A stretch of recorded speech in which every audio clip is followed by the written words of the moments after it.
the return of the Fast Break pregame show. This is Aman Kidwai, joined by Patrick Martin. Our dearest fans may recall this show existing in a certain different format 2 seasons ago. Last season did not have enough of the magic to bring it back, but I do think this season it's appropriate. We're going to try and bring some pre and post game shows to you over the YouTubes. We'll start to clip in video from press conferences and player interviews and highlights as well, and do our best to maintain a similar vibe as the Fast Break show that you may recall seeing on here in the past. Tonight, the Yukon Huskies are at People's Bank Arena getting ready to take on the Butler Bulldogs. The Huskies remain number 5 in the AP poll rankings. Butler having a surprisingly decent start to their season. You got to give them some credit. 8-2 win over UVA. That's not bad, Patrick. They're 52nd in Ken Palm, so not the strongest opponent here, but how are you feeling about this matchup tonight? Well, first of all, Aman, happy to be here.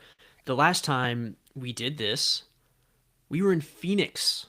How about that? Mm, How um, about that for the vibes? sounds And warm. as I'm looking outside and seeing the snow melting, yeah, it's really taking me back.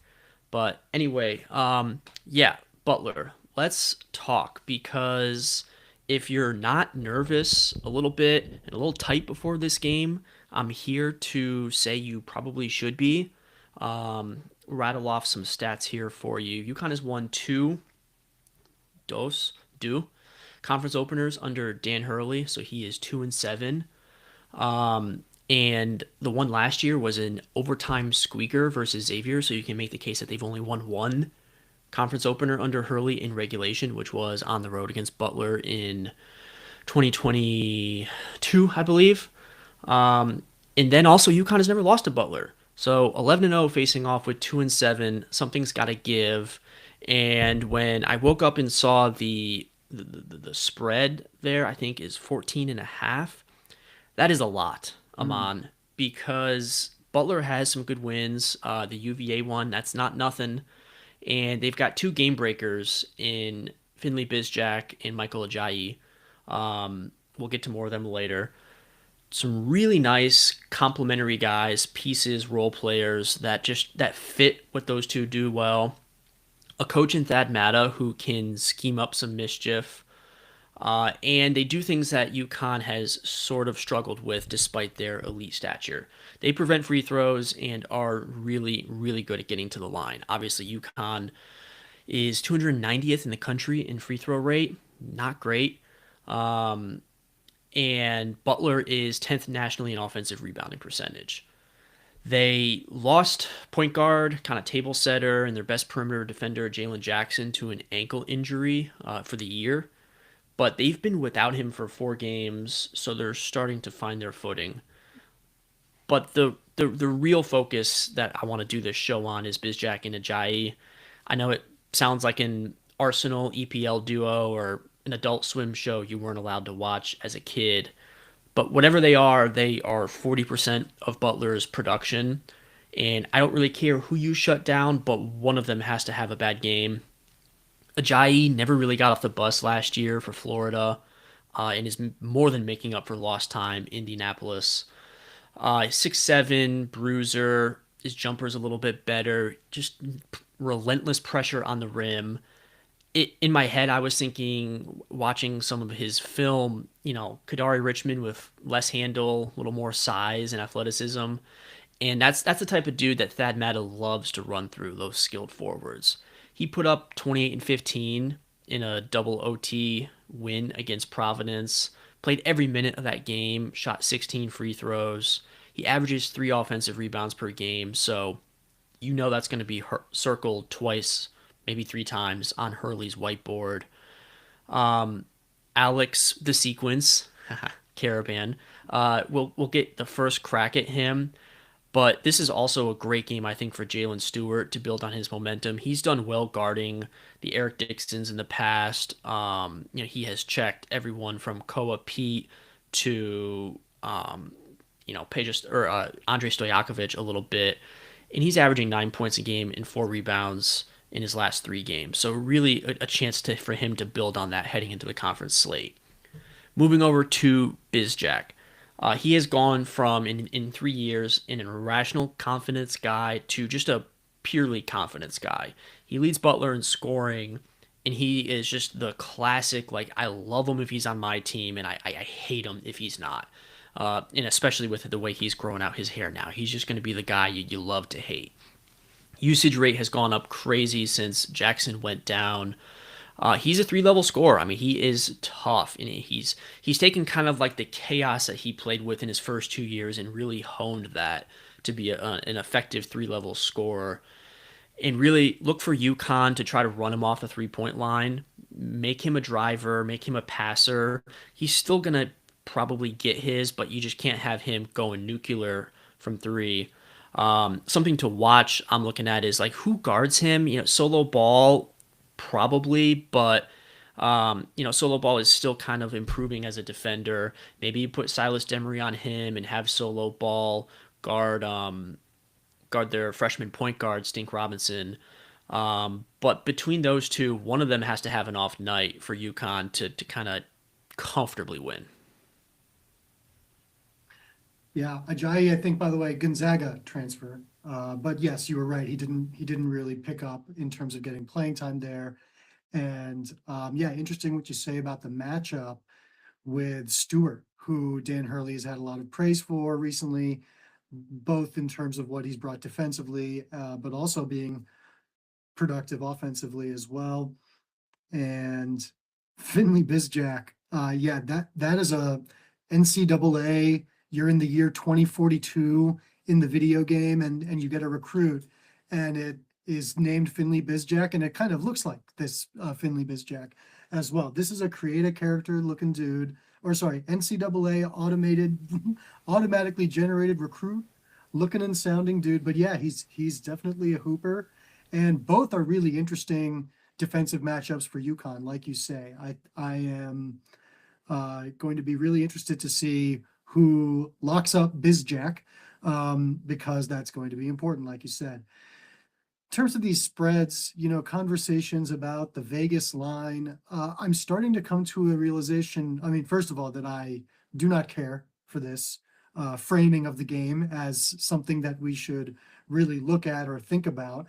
I have in the past thought of it as something that is helpful for expectations, understanding expectations, but we have KenPom now, and that's way better. UConn, you can see being kind of a public team in the gambling markets, right? And we know that the gambling markets, they need 50% betting on both sides. Anyway, I don't want to put too much stock into any of these spreads, but there are concerns around this UConn team, real concerns around this UConn team, and even some things that, like you said, Butler might be able to take advantage of. The Huskies have not been great at getting to the free throw line. They've also been putting other teams on the free throw line quite a bit. Rebounding has not been where Dan Hurley wants it. And he has also called out turnovers as a bit of a concern. You touched on it. Butler, top 10 offensive rebounding team, really good at getting to the free throw line. But let's start with the UConn of it.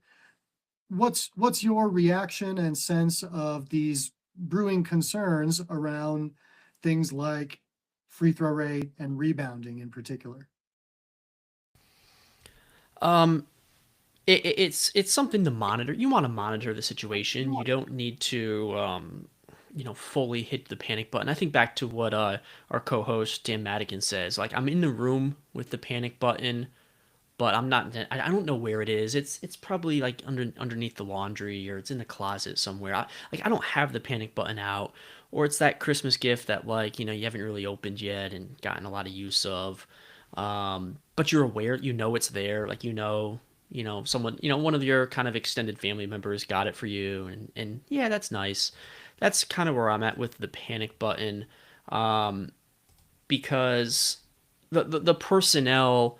Um, Still, like you have Terrace Reed, who was one of the nation's best rebounders per 30 minutes last year, Alex Caravan is always going to supply his. Silas Demery Jr. also has the pedigree of being a plus rebounder. Jalen Stewart has done very well. Solo Ball can really high point a miss. And so I think it's the product of the teams that UConn has played. When you look at Florida and Arizona, and when they were without Terrace Reed, or with a 75% Terrace Reed, that skewed the numbers a little bit. So like the same way that last year Maddie and I were watching the Ken Palm defense to see if that can crack 100 and get down to that vaunted 75 level. I think this you can look at UConn's rebounding percentage the same way, and watch it slowly course correct, revert to the mean uh, during the conference. However, for one game at least, it's going to be a war. Not just because of Ajayi. Drayton Jones, 6'11 rim protector, South Carolina State transfer. That matchup with Terrace Reed will be very exciting. He is a skilled dude. He's already a great rim protector. I think he had 8 assists against Providence. And then when you look at Jamie Kaiser, like a 6'6 role playing, he sat out last year from Maryland. You look at any analysis of him, he's just like the ultimate glue guy, fills in the gaps, can hit shots, get you rebounds. He seems like Thad Matta's Alex Caravan, and as we all know, like you can never have enough of those guys, and when you have one at least, you're going to win more games than you lose them. And then so between those three, between Kaiser, Jones, and Ajayi, I think those guys are three of the top 10 rebounders in the Big East. So not just Terrace Reed. Terrace Reed is going to get his, but the gang rebounding will be so important. Silas Demery Jr. getting his body on someone, Solo Ball getting his body on the backcourt. Those weak side rebounds you really have to look for. And as far as the fouling, while I'm sitting here very confident about all the rebounding stuff, like I just said, I think that's just something you're going to have to live with. It's not going to be deep in the red like it is now, I think, for the rest of the year. But you're going to have to live with that as the weakness, as the Achilles heel of this team going forward, with how the team pressures the ball, with like kind of like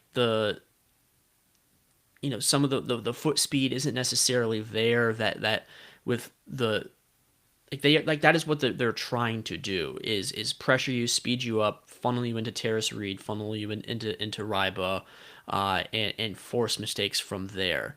And with the way that the team goes over switches and the drop coverage, I think that's just something you're going to have to live with. It obviously has to be a ton better. I think their free throw rate against Texas was the third worst of the season. Cannot have that. But at the same time, something that will probably correct to being average. And if the rest of the metrics on defense are elite, when you look at field goal percentage defense, turnover percentage, defensive rebounding, you can live with that. For UConn, on the free throw point, in addition to, not getting to the line as much and putting teams on the line a lot, UConn's also not hitting its free throws at a good rate, which would be an added concern if you're not getting there as much, by the way. I think that's going to be something that plays out in this Butler matchup that can help keep the game close, even if it doesn't deserve to be, kind of like we saw in the Texas game there. On the rebounding front, I feel like Terrace Reed is a big part of it if you're looking at UConn's analytics on rebounding. But if you look at it a little bit more closely against Florida, they were still pretty well out rebounded, and Reed did play in that game. So it's going to have to come from other places besides Terrace Reed, I think, which is kind of the point you were making there. And I think part of that is going to have to be the guards. You have to have good rebounding from the guards. That's something UConn has had in the past from guys like Tristan Newton, Steph Castle. Silas Demery Jr. is another guy who could be that type of player. He had the triple-double against Bryant. He's had some foul trouble lately, so he's been on the bench a little bit more. His overall game has not been as effective just in this very small stretch recently. But I think he's someone who's going to have to be part of that answer. And maybe even, and this is, check me please, maybe even someone like Solo Ball, where it's just like, you're a guard, you're out there. There's a few other guys shooting. We're gonna be shooting Mullins a little bit more, making some shots for him in the offense a little bit more. So we need you to think about rebounds, Solo Ball. You're a great athlete. You can go up and do that. It's a it's a will thing. Hurley in his pregame media availability really called out the killer instinct on this team. He said we lack the killer instinct, and he said he sees it in moments, but not enough. And so stuff like rebounding, to me, falls into that. Stuff like fouling, when you're fouling a lot, comes into that. Hurley says he doesn't like the ball screen defense. So I think, those are some things to be concerned about for sure. I don't know. I don't want to have this conversation today, right now, here. I don't know how much UConn's going to get tested on this front in the Big East slate, right? There's this game against Butler that we're talking about. We understand, the matchup and its considerations. At the same time, we'll end with predictions here. I mean, I think Jalen Jackson being out, like you said, is pretty big for the Bulldogs. I don't, I see it playing out a lot like the Texas game, like I implied earlier. But Butler kind of snuck right into Texas's spot in KenPom right after Texas moved up a little bit after losing to UConn. Good for you, Longhorns. But it's a same exact score prediction from them, 13 points as it was before. I think it'll be a little bit closer than that because of some of the matchup issues, and the fact that Butler can get to the line late and kind of slow things down a little bit and not make it as much about the strength and the athletes that UConn has. That being said, I'm still going to predict, like an 8-point UConn win here. How about you, Patrick? I'll go with double digits. I think they were. I think they needed the game like Texas to realize that, like, hey, even though Texas isn't the Floridas and the Arizonas and the Illinois and all these big games that that everybody's getting up for, they're not just going to roll over. And you can see like the entire game. It's like, God, like, why won't you just die already? Like, just die. And Texas, it's Sean Miller. Like, they're not the Texas teams of old. They fought, and their metrics are improved because of that game. I said in the Slack, I think Texas is going to surprise some people in the SEC. And I think the team needed that lesson. And that Hurley kicked their ass in practice to kind of correct those things. At the same time, I don't think that they're going to blow Butler out because of all the reasons I described. With what I like about Butler, I say a 10-point win. I'll add you another bucket, but it's going to be a 2-possession, 1-possession game for most of it until Butler's going to have to kind of start pressing a little bit, not actually pressing, just like pressing the game, and hopefully some free throws extend it to that kind of comfortable 8 to 10 point margin, and that's how it happens. What I really want to see though is some kill shots. Shout out to Evan Maya. UConn had none against Texas, and I really think that's going to be like, that's how you separate against these Big East teams, which we can go down the leaderboard later, but like they all kind of have that Texas makeup where they're flawed but they're talented. And those types of teams, if you don't deliver those Evan Maya kill shots, they hang around. Talented top 100 teams in KenPom, all gunning for UConn. The Huskies are a Q1 win for everybody. Everybody wants those Q1s, baby. They're the Bitcoin of the Big East right now. Trying to scramble for more than a 2 or 3 bid conference. So can UConn's depth and abundance of riches translate to blowouts? Because you cannot play with your food in this conference, even if they're not elite analytically. You're going to get bit a couple of times, and you're going to see your seeding drop because, again, the analytics aren't friendly. So if this team can learn to kind of have that back-breaking blow, 1 or 2 Evan Maya kill shots, and then hold on to those, they're going to go a long way to kind of show their resiliency for March. And that's what Hurley alluded to in the pregame. So while I think that we might see 1 kill shot, perhaps, That's what I'm going to predict. I'm going to stick my neck out and say there will be one kill shot. And then hopefully that's the sign going forward, because any more is kind of spitting in the face of like a pretty tough matchup for the Huskies in a conference opener. Mhm. Some very fair points. I'll just add, something that could push UConn over the top there would be a fully activated Braylon Mullins, right? He's only made 5 appearances so far this year, has been great already so far. Still upside to till for the young man from Indianapolis, by the way, playing against the former Indianapolis team. The Huskies tip off at 8:30 p.m. tonight on NBC Sports and Peacock. We'll have coverage for you across the UConn blog and Store Central and the Fast Break podcast. Thank you all for watching.